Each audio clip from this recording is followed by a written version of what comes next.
Hello, everyone, and welcome to the NAGT webinar. The NAGT webinar series is your one-stop shop for strengthening work in Earth education. Webinars in this series feature novel and innovative work in Earth education research and pedagogy, new teaching materials, and the classroom and professional experiences of people like you. The NAGT webinar series is free and open to the public, and we encourage you to invite your colleagues to attend and join the discussion.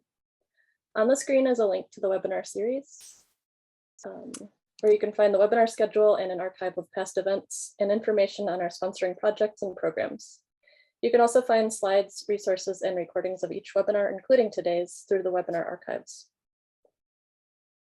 Before we get started, please take a moment to review the Zoom controls on the screen. We ask that you leave your microphones muted and cameras off. And if you have questions and comments along the way, we encourage you to enter those into the chat box. Webinar presenters and staff will be monitoring the chat. A reminder that participants in all NAGT meetings and events are expected to abide by the NAGT Code of Conduct, which applies in all venues, events, and online forums associated with NAGT. Please read the NAGT full Code of Conduct policy linked in the chat for details. Today's webinar is titled Maintaining an Active and Successful Student Sciences Club, and is presented by Anthony Santarelli, Catherine Keogh, and Dan Ferrandas of Anne Arundel Community College, as well as Emily O'Donnell, a geology student at Towson University. Thank you for participating in the NAGT webinar series, and go ahead and take it away. All right. Hey, everyone. On behalf of Dan, Catherine, and Emily, we're all very appreciative that you're able to come out today to hear a lot about our awesome work with maintaining the success of student clubs, especially during this particular time. When we're struggling with the, with the virtual setting, and now thinking about somewhat of a transition back into in person. So we'll talk a lot about our journey with our clubs and eventually talk about how we responded to the pandemic, and then look at challenges and look at of course many successes we've had, as well as some future items to consider, and there'll be a student perspective here. Emily's here today because she was a student at our college when she was a vice president of actually two student science clubs, Earth Science Club and the Chemistry Club. Has done amazing work at Towson University as a geology student. So we're looking forward to certainly having her share her perspective as well. So I'll go ahead and I'll share the PowerPoint and I'll control it. So whenever we have all our speakers, I'll make sure to transition the slides as necessary. All right. Just trying to get into gallery mode to see as many people as possible. But I need to also read the slides. So, all right. All right. So you know that our title of our talk is Maintaining an Active and Successful Student Sciences Club. Okay. Our goals for this webinar are hoping that attendees will be able to gather information about what can help make successful science club recruitment, as well as operation each semester. Share ideas and experiences about successes and challenges encountered in sustaining science club activities, and possibly develop a network for future collaboration in science club activities. We're looking at this as, we're 2-year, 4-year, geoscientists, who have a wealth of experience and, excitement about student engagement, and student clubs are a big piece of student engagement. And we would love to hear of all the experiences all of you have had with science clubs, and help as we can, of course, help each other as we can. So we're really looking forward to hopefully future collaboration with any all of you to work on development of successful student clubs and sharing what does work and what may be a challenge. So we have a couple of poll questions here to sort of set up sort of an understanding of where we're all coming from with status of science clubs at your institution, as well as expectations for this webinar too, just to get some ideas. And we'll all, kind of, look at the poll results and, chat a little bit about them. So what I'm going to just do here is, I guess I will stop sharing for a moment if I'm able to. Okay. And I'll just simply open up the first poll and launch. So the first question here is, what is the current status of science clubs at your institution? So feel free to take a minute to think about this and think about whether you have no current or previous science clubs, if you've had past science clubs, but no current active club, which definitely is a major thing that we've stumbled upon for sure at our school, and currently have an active science club. Thank you for whoever launched it. Awesome. All right, so just take a minute, and any of our presenters certainly can kind of hash out what they're thinking about these poll results. It looks like there's a pretty good majority so far. We have 14 responses, not 15.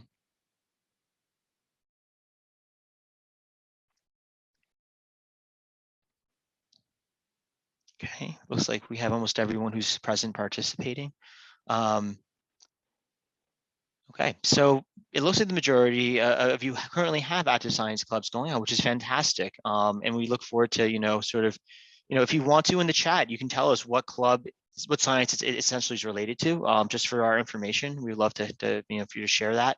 About a quarter of you, that you've had past science clubs, but currently no active club, and that could be due to many reasons that we've certainly have stumbled upon.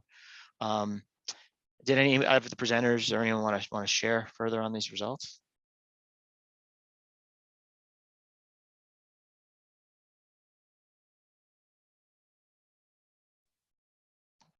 All right, that's totally fine. All right, so then we can go ahead to the second one. And the second question is tied to what your expectations are for this webinar, whether it is to share successes and challenges with our science clubs, get more information for planning or putting together events, finding out obstacles, forming collaborations, or other. And if you have other, it'd be great to hear in the chat once again what other would mean. So go for it. It's launched.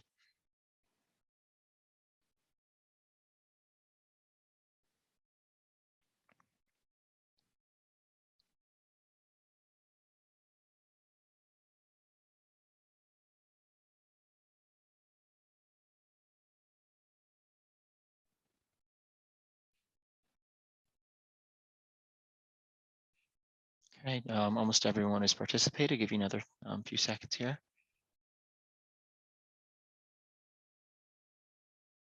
Okay, it looks like we have the two sort of answers. A majority are get more information for planning and putting together successful events, and find out potential obstacles. But also a good amount of you are looking for collaboration, which is awesome, and sharing successes and challenges with their science club experiences too. And again, for those others, if you feel comfortable sharing in chat what that may mean, that'd be great. All right, someone just did. Okay.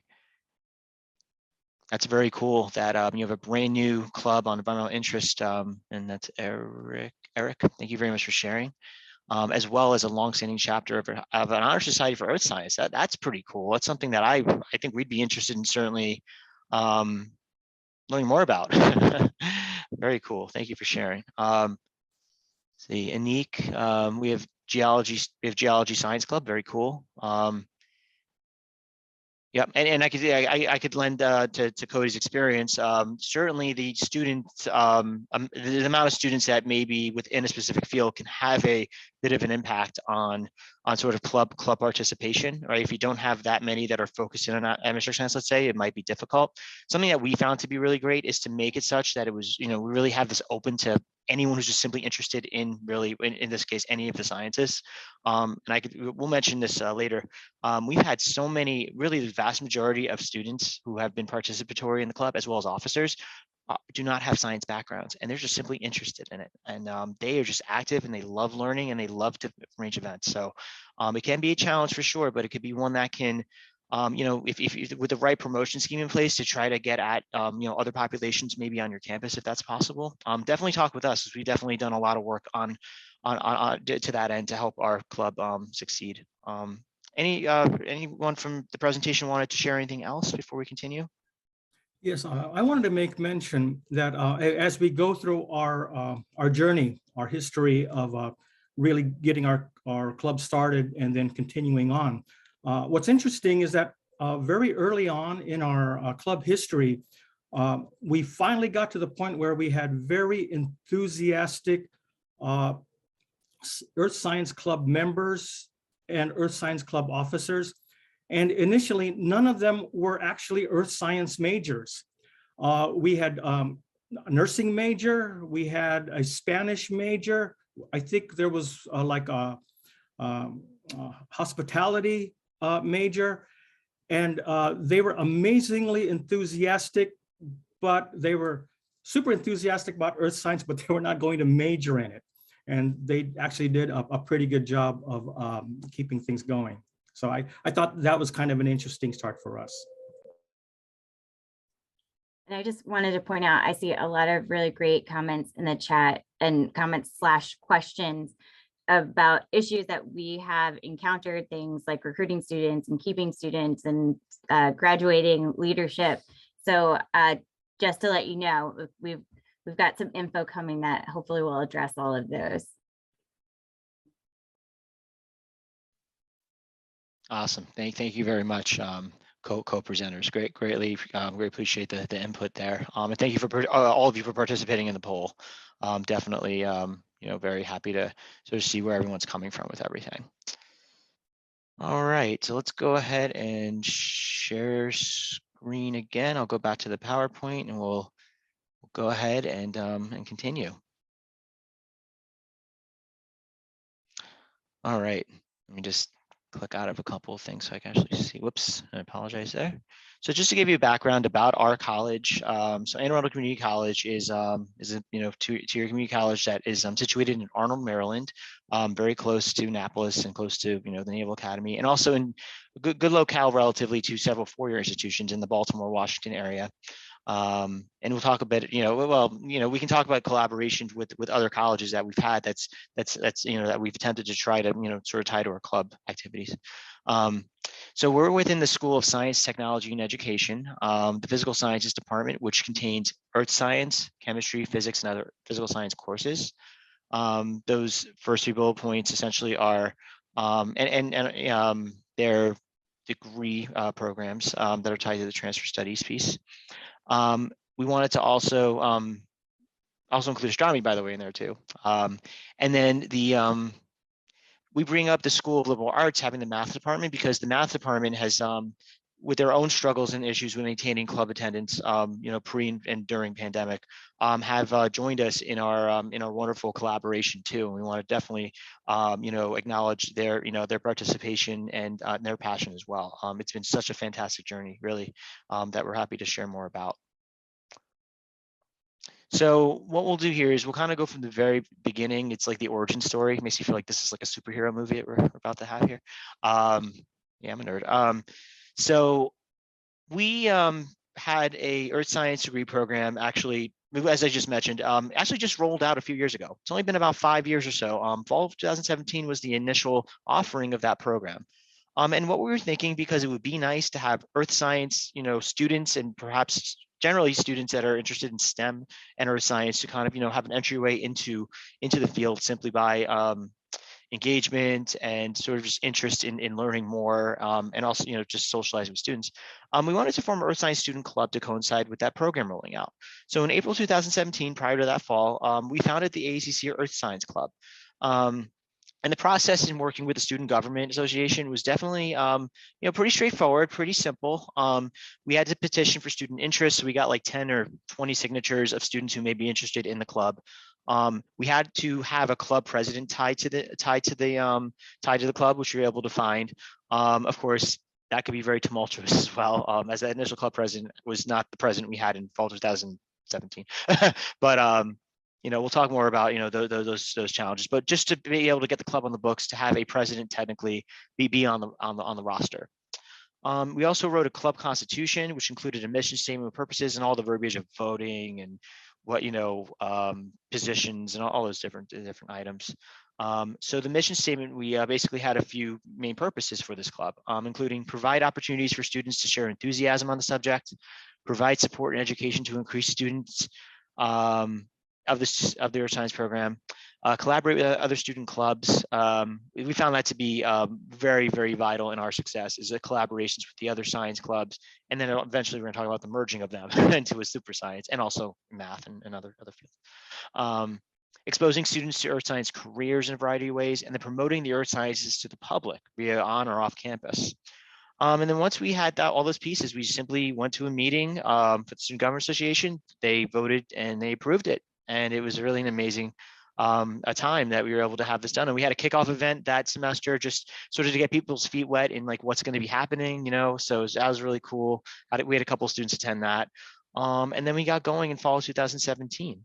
So the steps in doing this might vary by your institution, but for our experience, we definitely, was some work, but it was very, very manageable. And like, we were able to help each other out to get it all done. So, and if something is well worth it, you go for it no matter what, but it's good that this was not a very onerous process.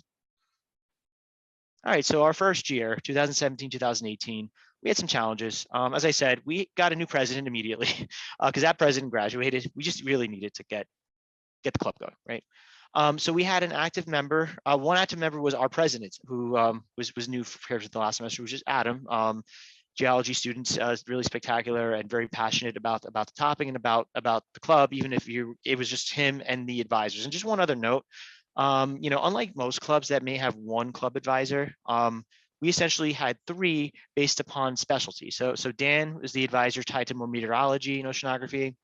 I guess technically I would also fall there. And then Catherine was our geology guru, it still is. I'm not saying was, because it's not past tense. But yeah, so involvement with faculty, whether it's one advisor or multiple, you may think it might add like confusion, people's messages or maybe get mixed up, but if you have the right core of people, you definitely can establish and have some wonderful things happen. So, and I'm very lucky that we've had that, as well as with our advisors that are in addition to us now with our super science clubs we'll talk about. So we got going a little bit more in the spring of 2018. We did a lot of promotion. This was a good lesson for all of us in how to use every avenue the college has to promote something. We had our own, we had our classes that we promoted in all of our classes. So oceanography, geology, meteorology, climate change, as well as really any PHS class, and simply really expanded out to many, many classes at that point. Getting the right email chains, you can get to a lot of people. Flyering, using the campus's club's website as a way to put through event announcements and meeting announcements and such, email blasts, again, to departments and, college level, even simply an earth science club related, email list of those that are active and those that are simply kind of hearing what's going on, basically. We've maintained that over the years for sure. Class announcements, and then tabling and recruitment fairs. Doing that definitely has gotten us a couple of members probably each time. There's usually one per semester.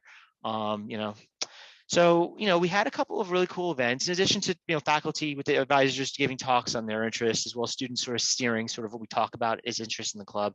That's very important. Students are really what make the club, like we're here to facilitate, the best we can. Sometimes it's a challenge because then sometimes we have to drive the boat a little bit more. But it just all depends on the group. And if you have a really good active group, you really could be hands off quite a bit and just simply facilitate as you need to help everyone involved. We had our participation as earth science, sort of outreach to elementary school students. We participated in the Science Day event in April 2018. Those are 3 amazing members. So Adam was our president, Hannah was our vice president, and Lenora, who to this very day still comes to meetings. She's graduated for like 2 years or so. She's just just simply just so awesome and very still has been active and interested in everything that we're doing, whether we're Earth Science Club or a combined club. But anyway, they would basically be showing these young students different demonstrations to really excite them, to really get them sort of latched on to STEM very, very young. We also have a corresponding science night event that happens where the same purposes occur. It's a little bit bigger of an event. Well, it's a much bigger of an event when it was running, of course, in person. And we had our share of demonstrations there as well. We're also quite a group of advisors here who love demonstrations. We do them in our own classes, so, to parlay that into having other students demonstrate that kind of stuff, and then getting young, people really interested in STEM, even people of really all ages interested in STEM if they weren't before. It's pretty awesome. It's a great feeling. And we also arranged faculty sort of seminar talks and what we did at the time was we really focused in on faculty. So Catherine actually gave one, I believe, the semester before on groundwater. And then the next semester, Professor Seth Miller, who's is a physical science and biology professor, did a talk on his own research that he had done at CERC, so the Smithsonian Environmental Research Center. So it's titled "All This Acid is Making It Hard to Breathe," tied to his research and looking at Chesapeake Bay, which is right near our school, of course, acidification and the results on sea life. It was really, really cool. So, we had our share of events and we had our share of participation, and, it was definitely a successful first year, of course, with the struggles of just breaking in, right? So, again, sometimes it requires more steering by the advisors versus the students. And, as long as you have a balance at least, or the students really working at things quite a bit, then it's something that can be really, really fruitful. All right, next slide. So in this next couple of years after, so from fall 18 to spring 20, we really had a consistent group of active members, now upping to between 10 to 15, depending on the semester. We would always actually now have a full cadre of officers. So we've had co-presidents, we've had a vice president, we have secretary/treasurer. So we really have had more executive officers because we've had more people involved. We've maintained an email list of about 60 to 70 students and faculty, just simply hearing about what we're doing. Meeting announcements, event announcements, news, and these, or in this case, in earth science and so on. I'm sure what we have here in pictures are students sort of in action. So first picture there in the upper right there is looks like there's some work going on, and on a poster that was actually presented. We'll mention that a little more in a minute, for a collegiate STEM conference in our state. That was focused on our club activities. You can see how excited they all were there. We participated in science fairs. That was from the Anne Arundel County Science Fair a few years ago. Our co-president, Veronica Summers, and a student, I believe her name is Nicole, from Oceanography, were amongst the judges as well as us. And then we actually had a awesome guest. We've had awesome guest speakers from outside our college too.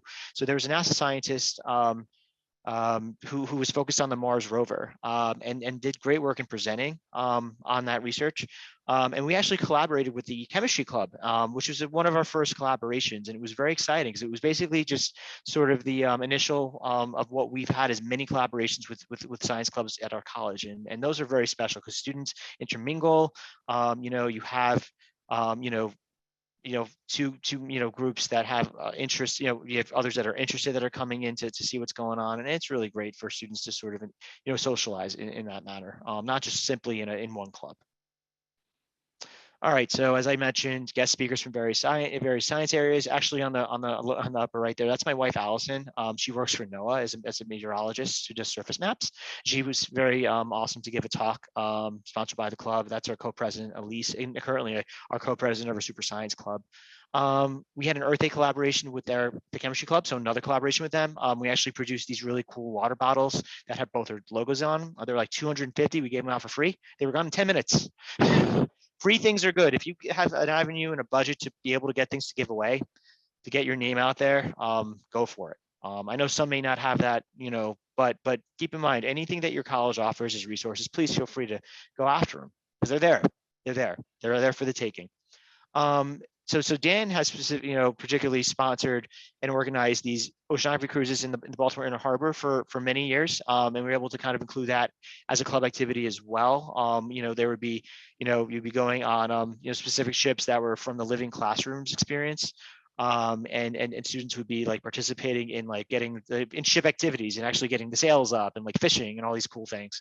And then there would be all these stations that we would be running, and they would, all the ship crew would be running to sort of get, again, demonstrations and info to get everybody really just psyched about, oceanography and the sciences that are involved there. And we've had, many outreach opportunities on campus and off campus as well. One that I haven't noted yet is when, before the pandemic, there was the Bowie Bay Sox, which is a minor league baseball team for the Baltimore Orioles. They would have the STEM day, and we participated in this with demonstrations, and there would be thousands of kids that we would be doing these demos for. We would lose our voices, before like the second inning of the game. It was quite an experience. Dan could share a lot on that, because that's the one time he may have lost his voice ever. So I did lose my voice on that one. Yeah. Oh yeah. No, absolutely.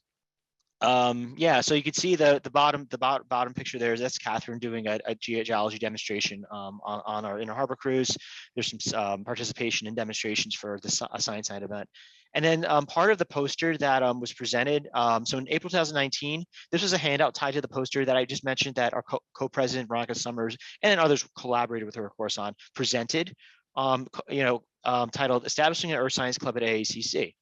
And then there was this little flyer that was tied to that was very cool because it showed who we are, what we do, so what we do for the community, and the networking opportunities. And that was something that all the attendees were able to take with them as sort of like, you know, a takeaway from the poster, and be able to sort of communicate with us about any interest they have in maybe establishing a club of their own. So it was really, really amazing that was happening.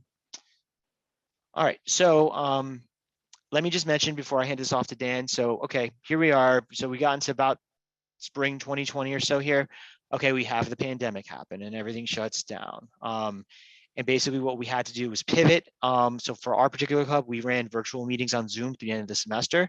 We maintained our membership mainly because that's how passionate these students were. They were able to and willing to do this despite everything just essentially being nuts, with like taking classes and managing your life at that point, all those things. But they still wanted they wanted this club, they wanted the meetings, and we had them at the end. We had a couple of them at the end of that semester. We were actually able to put together a successful budget, all online, all virtual, thanks to co-president Elise and her leadership for it, and it got approved. And it was awesome we were able to do that just simply remotely. Our Vice President Emily, who we'll be talking in a bit, composed current Earth Science news to keep us all engaged. And then the key after that semester, so in fall 2020, you know, the clubs have talked about this before, but it really became the forefront once we got to this, you know, really this pandemic stage, because of how, like, the difficulties in refreshing club rosters, you know, for fall 2020, and then knowing that we were in for all virtual year essentially for 2020, 2021 for our college. We agreed, meaning the Earth Science Club agreed to merge with the Chemistry and Astronomy clubs in fall 2020, and then officially became what was called the Super Science Club in April 2021, because we were calling it the Earth Science / Chemistry / Astronomy Club. So it's a mouthful. So we decided to go through the same channels I mentioned earlier to get that all approved, and that's what we currently where we currently stand. And we have found through many things that Dan and Catherine will present, and then Emily with some perspectives as a student, the interdisciplinary nature of the club and its virtual setting really allowed for extended appeal to a wide range of students. And you know, what you're going to hear here are going to be students that dabble and really like earth science, chemistry, biology, astronomy, math, and so on and so forth. And it's spectacular that, you know, we have this you know, these many sciences included, and really appeal to a really very large group that we've been able to maintain pretty consistently since we started this merger. So I'm going to go ahead, Dan, if you wanted to go ahead and pick up from here.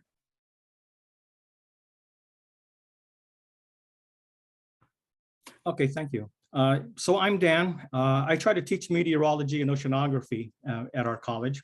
And here we are talking 2020, 2021. So this is during the pandemic. And one of the things to note is that we had a hard time getting our club started, in that, remember, we had 3 faculty advisors and 1 student.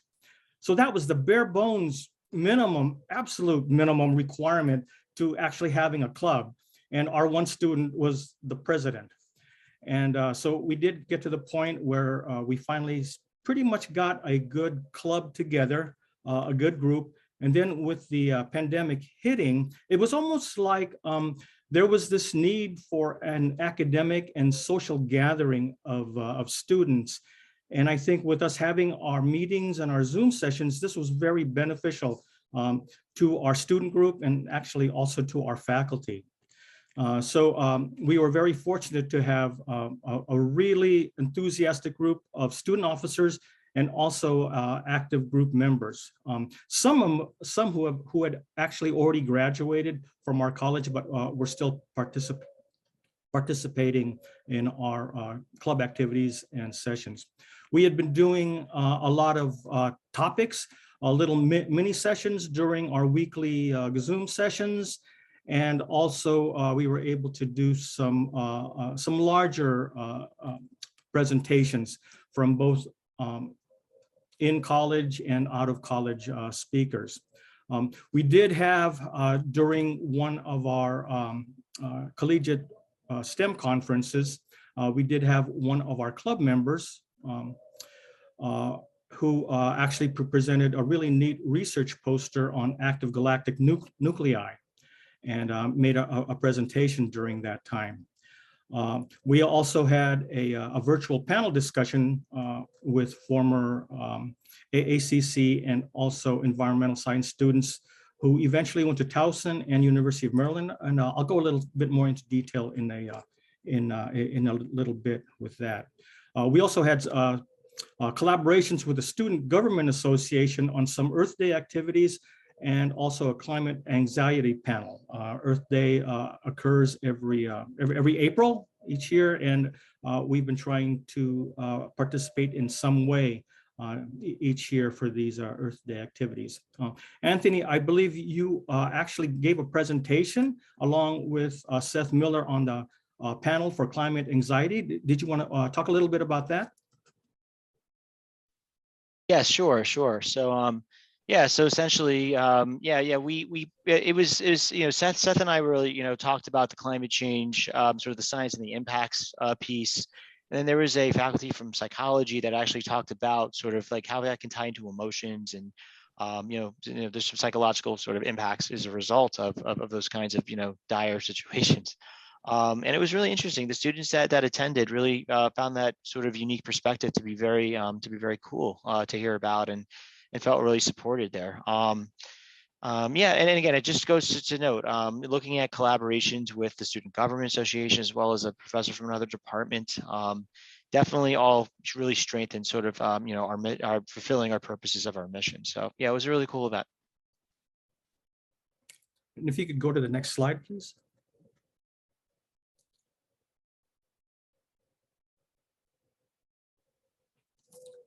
Okay, so as we had mentioned, what had happened was we actually merged with the Astronomy Club and the Chemistry Club, and we ended up calling our combined club the Super Science Club. And what ended up happening there was it actually allowed our separate clubs to be able to maintain an active status and keep things going for all those three disciplines. So that was kind of very helpful in keeping all three of the clubs alive. What ended up happening was we found out that there was interest from the Biology and Environmental Science Club, that they also wanted to be part of our combined grouping. And then so we included the Biology Environmental Science Club as part of our Super Science Club. And interestingly, we also had a very enthusiastic participation with zoology faculty and math faculty. And then so what we ended up getting from there were lots of cool presentations actually from zoology and math. For example, you see on the right, we ended up getting sort of a favorite weekly presentation, short presentations on the organisms of the week. They could be either animals or plants. And two of the ones I guess we chose here was the and also the California poppy. And so I think all the members, the students were especially always looking forward to these organisms of the week and what kind of interesting information they could get from there. In addition to that, from the chemistry side, we'd have a molecule of the week. Anthony and I would oftentimes talk about significant weather events. Lately, there have been a bunch of tornadoes that have been passing through the country.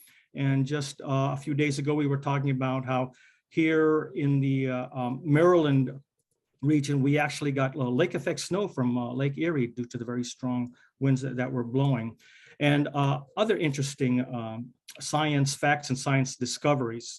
We also have here on the bottom the 90 million year old rainforest discovered under Antarctic ice, which Catherine gave a cool presentation about. And not to forget about math, we had a really interesting presentation on 5 of the most interesting numbers I find mathematics-wise.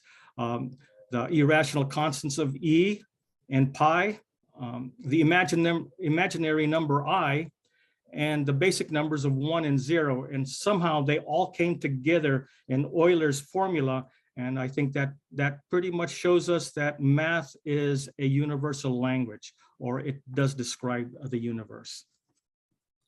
Next slide, please.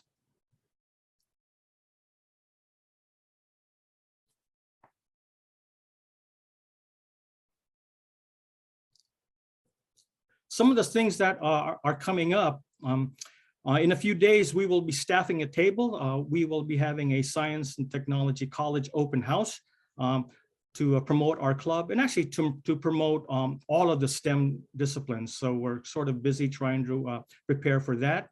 We will be doing collaborations overall with the college having to do with helping first-year students with getting comfortable with their initial experiences at the college. Also, we are right in the middle of a pollinator garden, and so our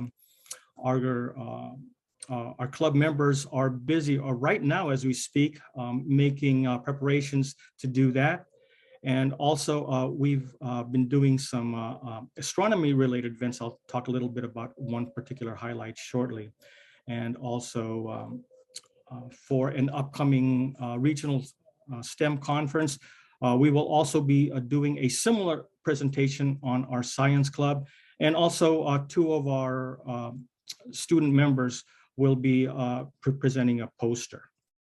And what we're looking at is potential collaboration with other science clubs at other institutions, and perhaps we can get some of that started here also. Next slide, please.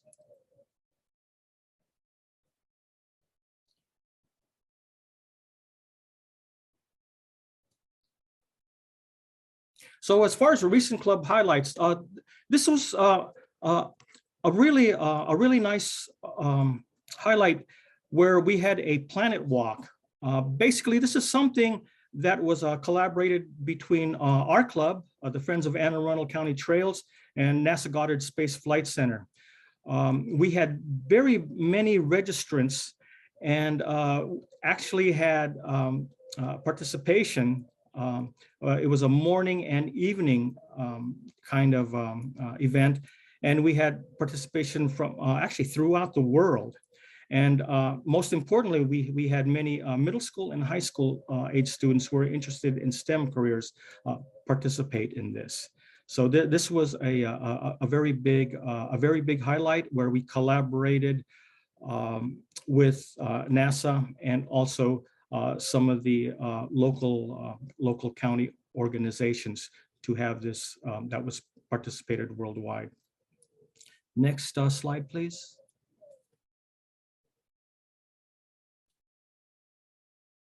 And then we also had a night at the museum. We actually had 2 nights at the museum virtual tours.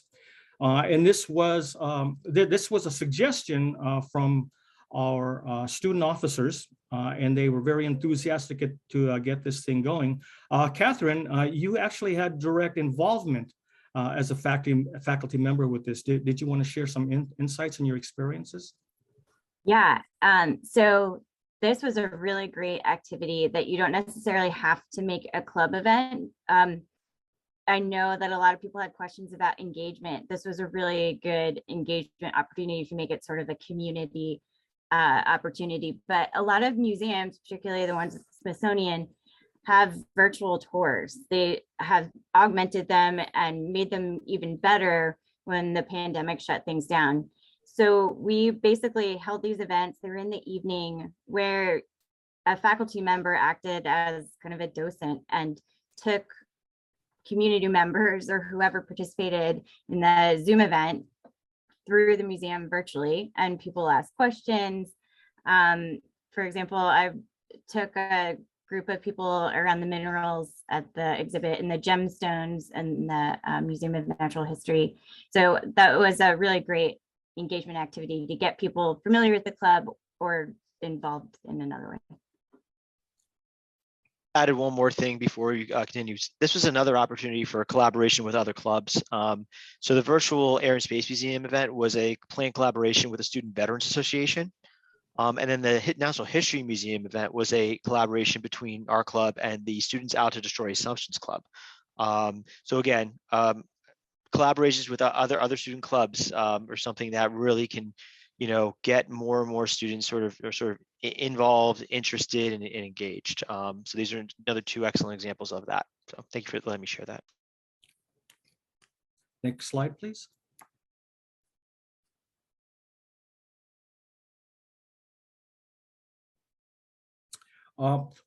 We also had a virtual panel session, and this was on student transfer experiences from our college to four-year institutions. Basically, we were trying to help our students get information about, first of all, transferring from a two-year to a four-year institution, and also possibly looking at perhaps an earth science major and possibly an earth science degree.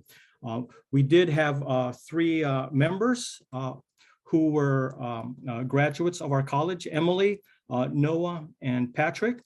And basically, they ended up continuing their studies at University of Maryland and Towson University in the areas of geology and environmental science. And so they basically shared a lot of their experiences and also gave a lot of advice to the students and other participants during the virtual session. So one of the things we ended up finding out was a majority of those participating did find that the information was extremely helpful to them about making up their mind in transferring to four-year institutions. And a little bit less than half said that they ended up getting interested specifically in an earth science degree or career. But that was fine. We have been working fairly closely with Towson University, one of our local universities, and also University of Maryland in our transfer programs from earth science to either a geology program at Towson or a atmospheric science program at University of Maryland. Next slide, please. And we've been fortunate that we've been able to get a lot of guest speakers who are from our college, from the U.S. Naval Academy, from NASA, from University of Maryland, Samford University, National Oceanic and Atmospheric Administration, and other organizations covering many different aspects of STEM. So you can see we've covered quite a few different topics in STEM about chemistry, sea level rise and deep ocean exploration. As a matter of fact, one of our faculty club members is out at sea right now conducting some deep oceanographic research. So he's out there doing that, and we expect to get a lot of good information about his experiences and discoveries. We also had various talks on the Costa Rican jungle eclipses, of which an eclipse will be coming up in 2 years, just to let you know, April 8th, 2024, total eclipse, parts of the United States. And as we mentioned, there's been stuff on ocean acidification, the Weather Prediction Center, on NASA, the Perseverance rover, and one of our student club officers also talked a lot about her Antarctica experiences, which she just had very recently. Next slide, please.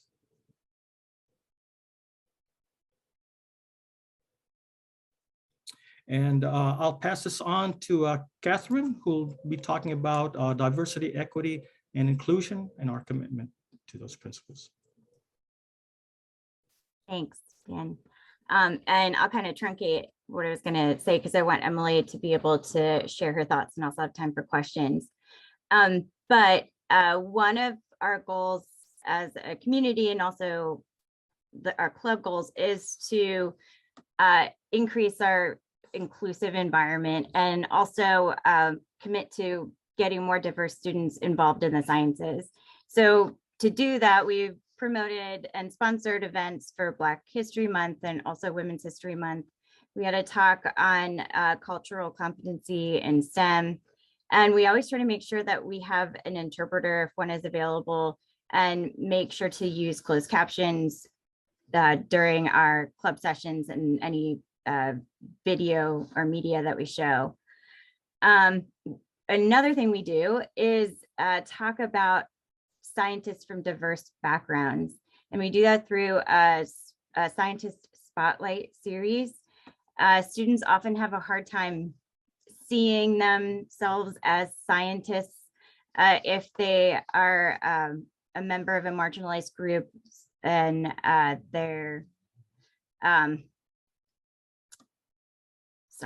I just had a, so we feature these scientists, show pictures of scientists from diverse backgrounds, give them a little bit about background about who they are, the work that they do, and show students that science isn't just all white men.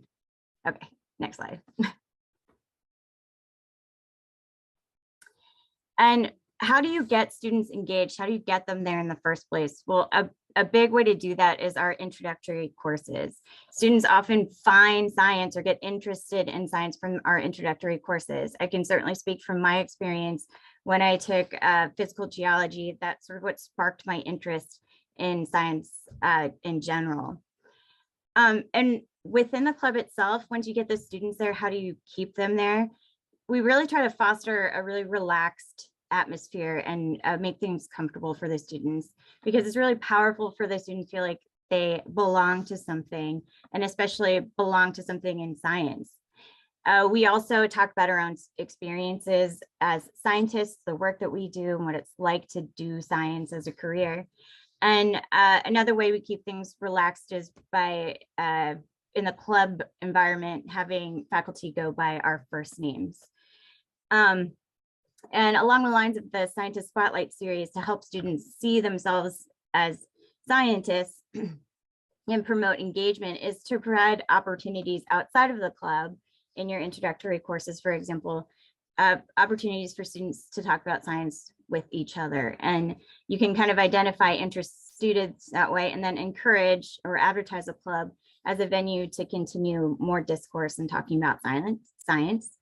We also like to highlight science that's in the news and what's relevant to students' lives. And this is all sort of geared to generate a shift in the stereotypical sense or view of a scientist. And then we also strive to validate students when they show scientific behavior or scientific thinking. All right, so I'll pass that on to Emily.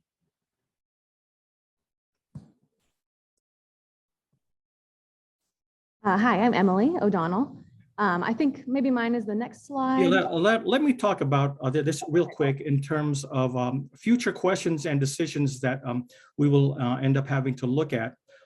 Once things get back to normal, however we kind of envision normal to be now, there's the question of conducting our sessions both virtual and in person. Before, pretty much we did everything in person. That was sort of the way we did things. What we found out was, because of the pandemic, holding Zoom sessions really expanded the coverage and also the participation by many more people, because they didn't have to physically be at one location. It also kind of removed the geographical constraints. So that's something we're going to have to possibly look at. The other thing too is because of the pandemic, we've been able to do our Super Science Club as a combined club. We'll have to see what happens when we get back to normal. Will there be a tendency to want to go back to our individual clubs like before? That remains to be seen, and that's a decision we might have to make. And the other part is just, we keep our fingers crossed that we maintain the super enthusiastic student members and officers that we've been fortunate to have. And I'll go ahead and pass that on to Emily. Thank you. I'm Emily O'Donnell. I was a student at AACC from fall 2019 to spring 2020. I was an officer in both the Earth Science and the Chemistry clubs there, which are now all part of the Super Science Club that was established over the pandemic that you've been hearing about. And before the pandemic, both of the clubs would have regular meetings, and we'd host events like guest speakers from NOAA and 5 O'Clock Coffee and University of Maryland. And we got to go on a boat tour at Baltimore Harbor, where we learned a lot of really awesome things from our faculty members. And then we had an AACC STEM night where we showed some cool science experiments to some elementary students that came about. Next slide, please. And so when the pandemic hit, the Earth Science Club and the Chemistry Club, but it was a little smaller than the Earth Science Club, moved to virtual meetings. And it was within maybe 2 weeks or at most 3 weeks that I heard from the faculty at AACC. They were checking in, they were asking how I was doing, making sure everything was okay if I needed anything. And I think that's a huge part of the success of the club, was their dedication and how important the students' lives are to them and how involved they are in their students' lives. But in fall of 2020, I'm getting my dates mixed up here, I'm transferred to a four-year university whose geoscience club was almost non-existent. There were only a handful of students there at that point, and that was, I believe, due to COVID, due to people graduating, and the majority of the geology students there are transfer students. So I think it was a little challenging to get the club back up and going virtually during COVID for the four-year university, because it was already small to begin with. The department here is small as well. But I was lucky, and I got to meet the geoscience club president here, and that's how I connected into the club at Towson University, the four-year university I'm at. And we continued online until fall of 2021, where the whole university came back in person. And so since then, we've had some in-person events, initially just monthly. And then over winter break, I met with the other officers of the club and the faculty advisors, and we started having bi-monthly meetings and more events and scheduled things ahead of time. So I think some of the success comes from establishing events, like creating, saying we're going to do this on this date, and not just saying maybe we'll go for a hike, maybe let's do this. This is a great idea, but then you never follow through with it. So I think that's what was really great about the Earth Science Club and the Super Science Club now, is that they set dates for things. As soon as they had an idea, they're like, okay, here's some dates, here's some times, let's pick it right now and let's advertise for it. And that's what made it really successful. And in addition to that was just how welcoming the club was. I was coming back to school from a different career, and I was hesitant to come to the Earth Science Club because I didn't know anybody and I didn't know what to expect, but it was so warm and welcoming. And the faculty was so excited and interested, curious to learn about me and my life and where I wanted to go. And they had a lot of resources for me for transferring to a four-year school. And I ended up actually speaking on a student panel to students who were just like me the year before, considering transferring to a different school, to their four-year university. And so just having a welcoming environment, I think, can really create a great club, because the club should be student-driven as much as possible, but there should be a good backbone of faculty advisors to the club to kind of help facilitate that conversation for the students, especially if you have new students who don't know anyone, maybe creating the conversation for them to meet other students and to participate. Sometimes you just need just a little bit of a little oomph to kind of get them over the edge to participate more. And I think just being warm and welcoming can really help with that. So that's my little input, I guess. So thank you.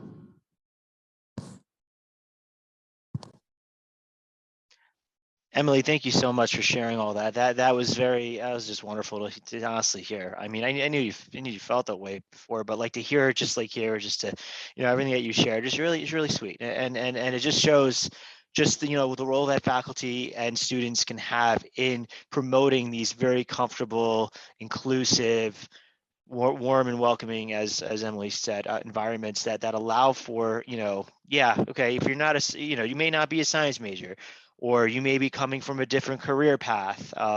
You may not know anyone at this school, but we're here to enjoy each other and just to learn and just have fun. And, and then that's sometimes all it takes, for someone to just kind of get the ball. You're right. It's a spark. Emily said, kind of like it's a spark that really gets going, and can allow for some wonderful things to kind of happen from there.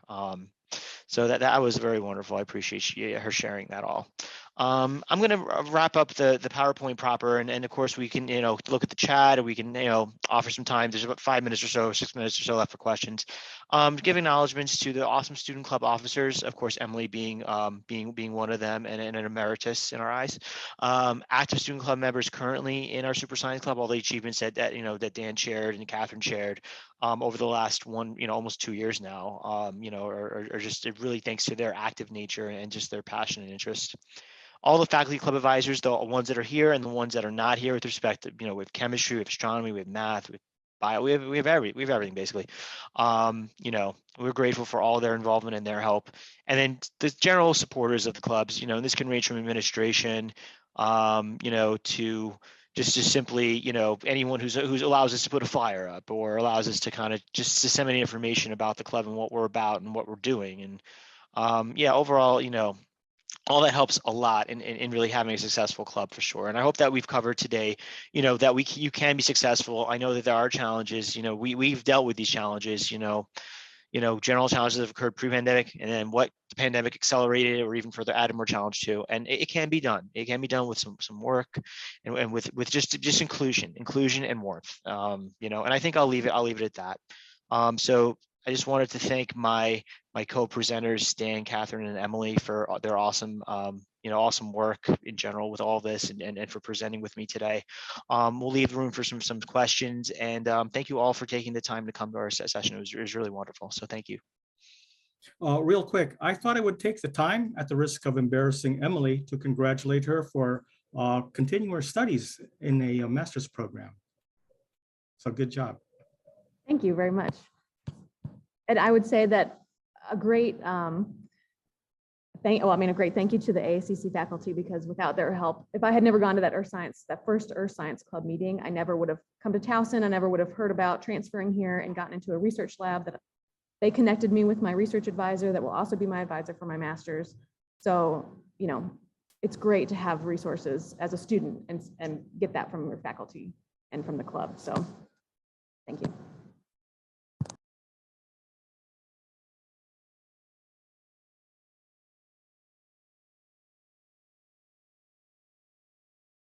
Thanks, everyone. We have a few minutes for questions if you have them.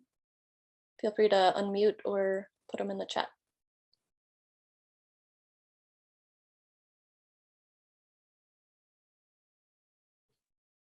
I saw in the chat that there was mention about, I guess, the rules of your particular club did not allow outside organization or members of outside organizations. Is that something that can be changed? I'm not sure.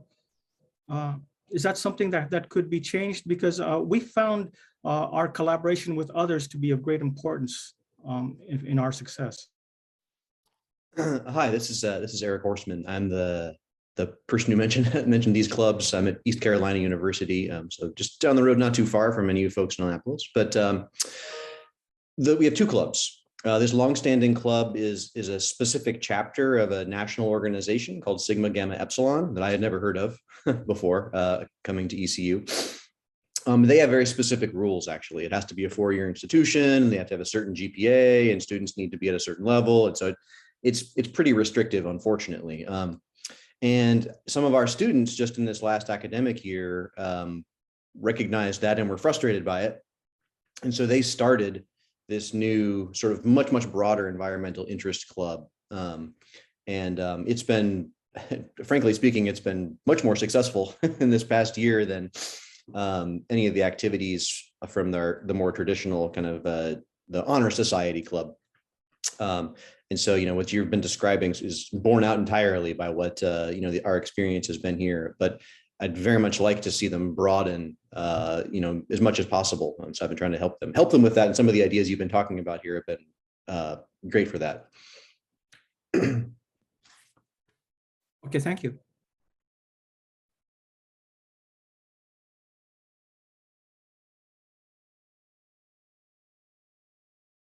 While we wait for questions, I'm going to share my screen one last time to show our next webinar, but feel free to keep going. Could I actually ask a question, since we have a group of folks here who are involved in these clubs? One thing I'm always curious about is, what's the right frequency for club meetings? I realize it seems, maybe it seems minor, but too frequently and people get burned out, and too spaced out and people don't stay interested, and people talked about twice a month and things, but I'm just curious what people's experience has been. For our Super Science Club, and also for the when we were the Earth Science Club, and other clubs generally followed once a week, actually, for an hour during the Monday through Friday week. Appeared to work pretty well. And I mean, it is a challenge because it's figuring out, firstly, like, well, again, in person versus virtual is also another whole a whole thing, because honestly, I think the fact that we're virtual and we're staying virtual, at least for right now, is helping, because that could help appeal to people who may be able to attend, but may not be able to, like, if this were a physical, like, you had to come to this room at this time, they may not be able to come. So there could be an avenue there. I mean, it's all sort of dependent on how much, I guess, is happening with the club. I mean, there may be, clubs that, you have a nice amount of stuff going on, but maybe meeting once a week is, it may be not necessary, maybe doing it bi-weekly, or I'd say for right now, the amount of work that's going on, amount of projects that Dan had mentioned and Catherine had mentioned, once a week meeting seems pretty essential for us at this time. I mean, it could be a lot for sure, but the key is, if the students are passionate and they can do a lot of this work sort of really outside of meeting time as well, then that doesn't, cause faculty to be too overwhelmed, and the students are enjoying what they're doing, so they may not be feeling that overwhelmed either, if that makes sense. So there's a lot of different ways to kind of think about it, for sure. So, I mean, that's just a little bit of input I can give. I might chime in from the four-year university aspect. When we first came back in person, we had it once a month, and it wasn't enough. Nothing really got accomplished. We had all these ideas, but nothing really came through. And so we changed it over winter break to twice a month. And unfortunately, not everybody's schedule works out for the same time, twice a month, but that has significantly increased the amount of events and participation and get-togethers that we've had by twice a month. I think once a week was great for the Earth Science Club. I was able to make every one of those meetings for the most part, unless something came up. So between twice a month and every week, I think is great.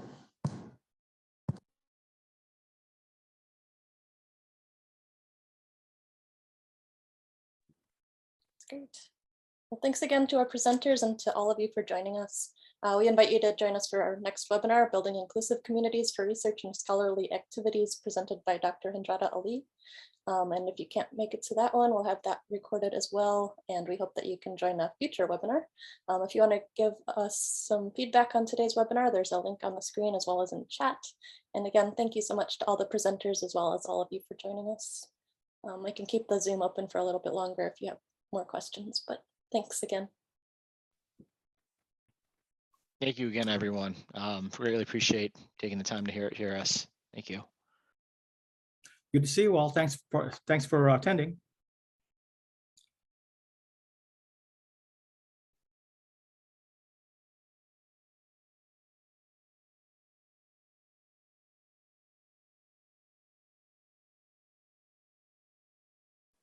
Looks like Brian had a question in the chat. Is he still here? Yeah. Yes, Brian, you had a question? Yes, everybody. Thanks for this great presentation. I really appreciate it. This was really, really fascinating and very helpful for someone who's trying to build a program in a very isolated community college. How large is AACC? I mean, it seems like you have so many different programs and so many different clubs. It seems like you, off the top of my head, it's like 20,000 students, it seems like. Yeah, we are fairly large, and we're fortunate that when we started our Earth Science Club, we actually have faculty representation in all the areas of earth science, in meteorology, oceanography, and geology. So we're quite fortunate with that. And we're all part of the physical sciences department, which also includes chemistry, physics, astronomy, and other physical science courses. So we actually have quite a few. And then there's the separate biology department that we also work with.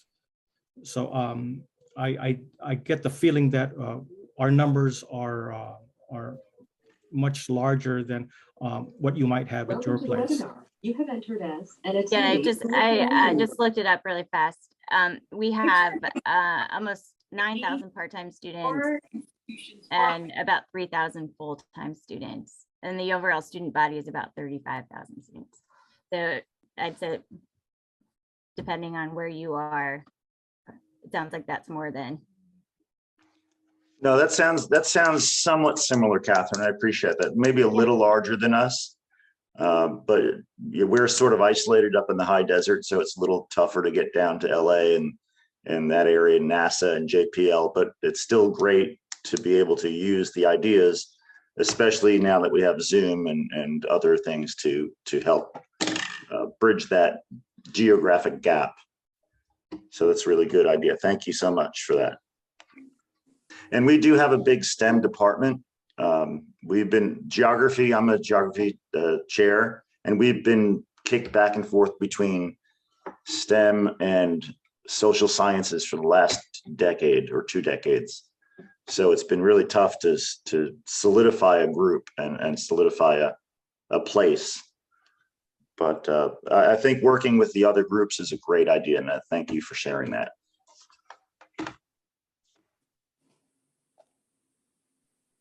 Be that Shantali has her hand up. She wanted to ask a question. Yeah, so I'm at Queensboro Community College. I'm in New York, and so I'm interested in linking or starting a satellite club because we don't have enough students. But my campus is in Queens, even though people don't think New York City is that big. And the other campus that I'm trying to link with is like it's a 4-year college, the City College of New York, which is in Manhattan. It's like a 2-hour train ride. And I'm interested in the robotics club to try to engage a lot more women to go into engineering because we're like really suck at that.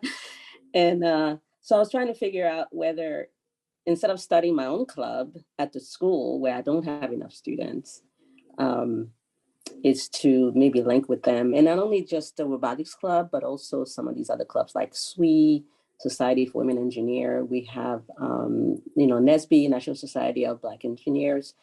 And we also have SHEP, the Society of Hispanic Professional Engineers, just to link with them. But I suppose if online, a virtual thing would be the best because I'm not sure the students can, it's going to be a lot for them to travel. Maybe once during the semester, we can have something where they meet. Sure. But have you Yeah. have you heard of anyone doing that or anyone had good experience? Shantali, first off, I'm from Bayside, so I know Queensboro. Yeah, it's not far away from where I grew up at all. No. And I get the whole traveling part with public transit pretty much. I get that. I mean, you driving, so I get all that. And I know of course, Queensboro, and I know of the City College of New York as well. And I mean, firstly, that's more of a, we got some homegrown spirit. But in terms of your actual, the substance of what you're talking about, I mean, that sounds like a fantastic idea. I think the aspects of multi-club collaboration with other clubs, perhaps at different institutions, may be a good route for you to go, given the, the populace of your college and like of your department and so on and so forth. Because like basically, if you collaborate with one other club, you open yourself up already to, a larger group of students who are interested at your campus to work with others, in a campus across town. And like, the Zoom thing, I think, thinking about it when I was like, if I were, I went to college in upstate New York, but like thinking about if I were to go to college in New York City, I would appreciate the Zoom a lot. I would appreciate that a lot because I wouldn't really want to take that commute really, unless, once in a while certainly would be great. I think that all sounds really cool, and we would love to talk with you. And if you have questions or want to any feedback on what you're planning and what we can do to help you, that'd be fantastic. And it's great to talk to a fellow Queens person. And yes, New York City is very large. Everyone thinks Manhattan is it. But hey, Queens is pretty, it's much bigger. Yeah, but I'm a Brooklynite though. Oh, okay. All right, fair enough. Brooklyn's all good to go. Yeah, because we don't have enough students, so yeah. Right. Go ahead. Do you have any direct points of contact at the four-year institution, basically what we found is that at University of Maryland and Towson University, we had two awesome points of contact, and they had genuine interest in working with us. Joel Moore at Towson, and also Tim Canty at University of Maryland. And it's because of them that we've been able to really get a lot of things going between our two institutions. As a matter of fact, it was because of a lot of the passed down information that Joel Moore from Towson gave to us. It's probably why we're here talking to you, because that all ended up being kind of the spark that got us into doing a lot of the events and conferences and things through the various geoscience organizations like NAGT. So yeah, if you have a point of contact, it would be a matter of trying to keep that going. Yeah, I actually started, so with SWE on campus at City College. So they actually came up with a mentoring program.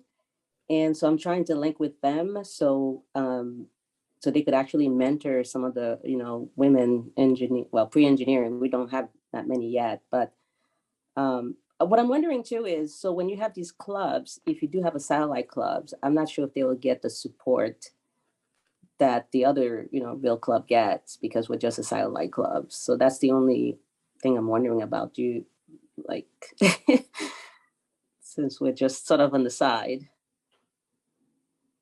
Like from faculty or like From, financial support? like even like from the, I guess well, maybe it goes more towards the professional clubs, but I'm assuming that even at the school, if it's not a real club, then I'm not sure how, whether I can use a lot of resources. So I would have to really talk with them. But the problem is there's so many clubs too that it's really difficult. And but I think we need something to get students engaged, with hands-on activities and get them excited, because we're just not, I don't know, it's really difficult, especially with the pandemic.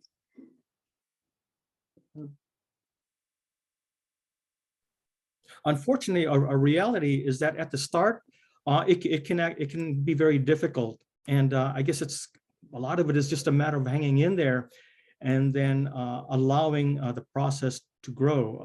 From our experiences, like we started out very bare bones. We had 3 faculty members and 1 student, and that was very depressing.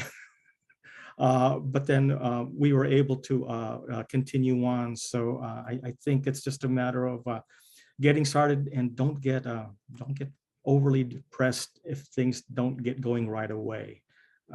And if you, especially if you already have a point of contact at the other institution. Right. Okay, thank you. Thank you, Shantali. Thank you. And I actually have another meeting I got to get to, so I'm going to hop off it. Bye. Thank you so much. Excellent. All right. Brian has his hand up. I'm going to have to leave in a couple minutes as I know, well. I got to go too. Thank you so much, y'all. Dan, when you were talking about that, the organism of the week, molecule of the week, is that during your meetings that y'all do, or is that like an online newsletter of the week or something like that?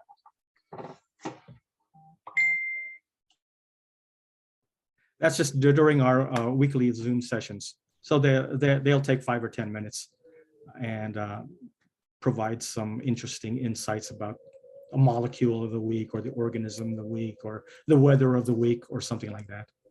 Okay, all right. Just to add to Brian, we do also email the weekly PowerPoint and minutes for the meetings out to the main list of interested people, active members / a lot of members that probably could get taken off at this point, but they haven't been taken off. So, oh well. But in any event, that's a way to get at anyone who can't come to a meeting, and they can still read and learn about all those items too. So yeah, that makes sense. Yep. I appreciate it. Of All course. right, y'all. Right, thank Thanks you. so much for sharing your hour plus with us. That's really cool. Thank you, Brian. Thank you for coming in. It's great talking with you too here at after the talk. So thanks a lot. Have a safe Thank you, weekend, y'all. everyone. Thank You you. too. Thank you, Brian. Bye. Same.